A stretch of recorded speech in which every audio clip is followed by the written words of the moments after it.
So hello everyone, आज भी already discussed with you people that कि हम लोग एक जा रहे हैं स्कॉलरशिप टेस्ट करने के लिए, जिसका हम लोगों ने एक्चुअली प्रीवियसली जो नोटिफिकेशन था उसमें हम लोगों ने उसका डेट दिया था कि 22 अप्रैल 2024 को हम लोग वो एग्ज़ाम कंडक्ट करवाएंगे। लेकिन वो दिक्कत का बात ये हुआ कि सडनली गवर्नमेंट ने 3 दिन का एक छुट्टी दे दिया। उसके बाद 25 से उन्होंने समर वेकेशन डिक्लेयर कर दिया। सो इसलिए we are force to postpone it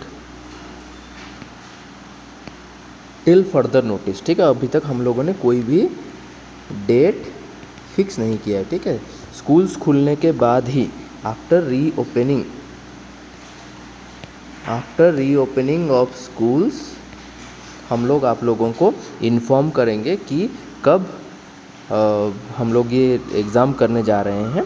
जैसे कि हम लोगों ने आपको ऑलरेडी बोला था कि we talk to schools of Semiliguda, Sonawada and Koraput and वो लोग एग्री हुए हैं कि अगर बच्चों का नंबर ज़्यादा होता है तो स्कूल हमें बिल्डिंग प्रोवाइड करेगा फॉर द एग्ज़ाम।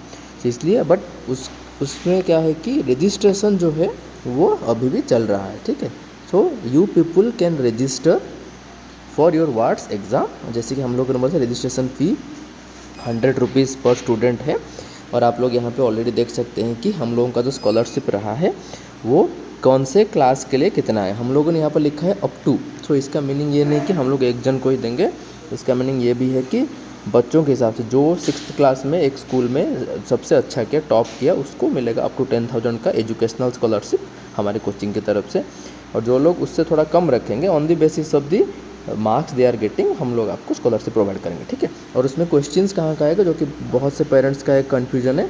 अगर आपका बच्चा 6th क्लास में है, ठीक है, अगर आपका बच्चा है 6th क्लास में, तो जबकि 6th क्लास में ज़्यादा क्लासेस हुए नहीं हैं तो उसमें वो एग्ज़ाम देगा आपका 5th क्लास का मैथ, साइंस और आपका रहेगा करंट अफेयर्स। ठीक है, तो इसलिए प्रिपेयर करवाइए। 50 questions will be there and those are of MCQ of nature. ठीक है, उसमें नेगेटिव मार्किंग्स नहीं रहेंगे। This is the logic. So और बहुत सारे हम लोगों ने जब ये किया तो बहुत से कमेंट्स आए कि लोग 100 रुपीज़ कलेक्शन करके उसी में से स्कॉलरशिप देते हैं। तो मैं उन लोगों को बोलना चाहता हूँ कि 100 रुपीज़ कलेक्शन कर अगर हम 500 बच्चों से भी करेंगे तो मैं आपको एक कैलकुलेशन दिखाता हूँ। अगर हम 500 बच्चों से भी 100 रुपीज़ कलेक्शन करेंगे तो हम लोगों को मिल रहा है दिस मच। ठीक है, 50,000 मिल रहा है। तो उसमें क्वेश्चन प्रिंटिंग है, उसमें जो लोग इन्विजिलेशन करेंगे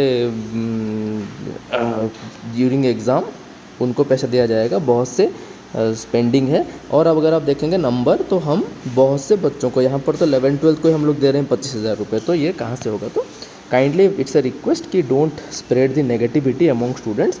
लेट स्टूडेंट्स, वो किसी भी ट्यूशन्स के बच्चे हो, वो किसी भी स्कूल्स के बच्चे हो, वो किसी भी कोचिंग के बच्चे हो, लेट देम अपीयर। तो उनको मालूम पड़ेगा कि एक्चुअल में उनका कैपेबिलिटी क्या है और वो लोग कितने लेवल तक अपना स्टैंडर्ड इंक्रीज़ कर सकते हैं एकेडमिकली। सो इसलिए I request all teachers to support the scholarship test so that we will create a revolution in the educational field. So जो लोग भी ये नेगेटिव कमेंट कर रहे हैं वी रिक्वेस्ट कि वैसा ना करें। इससे कुछ किसी को फ़ायदा मिलने वाला है नहीं, बस बच्चों का नुकसान होता है। ठीक है, because priority is students career. ठीक है, ये सब कंपटीशन तो चलता रहेगा कोचिंग्स के बीच, ट्यूशन्स के बीच, स्कूल टीचर्स के बीच, लेकिन एट दी एंड स्टूडेंट सफ़र, ये हम लोग चाहते हैं। ठीक है, तो ज़्यादा से ज़्यादा इसको स्प्रेड कीजिए, जैसे कि बहुत से बच्चे दें और बहुत से बच्चों को जिन लोगों को फाइनल से नीड है, जो लोग अच्छा कर रहे हैं, उन लोगों को हम और पुश करें कि वो अच्छा कर सके। तो डेट अभी तक कुछ हम फिक्स नहीं किए हैं। जिन लोगों को रजिस्ट्रेशन करना है दे कैन रजिस्टर। माइंड में सेट करिए कि समर वेकेशन में के बाद जब स्कूल्स खुलेंगे उसी के बाद ही आपका ये एग्ज़ाम हो पाएगा। ठीक है, तो थैंक यू।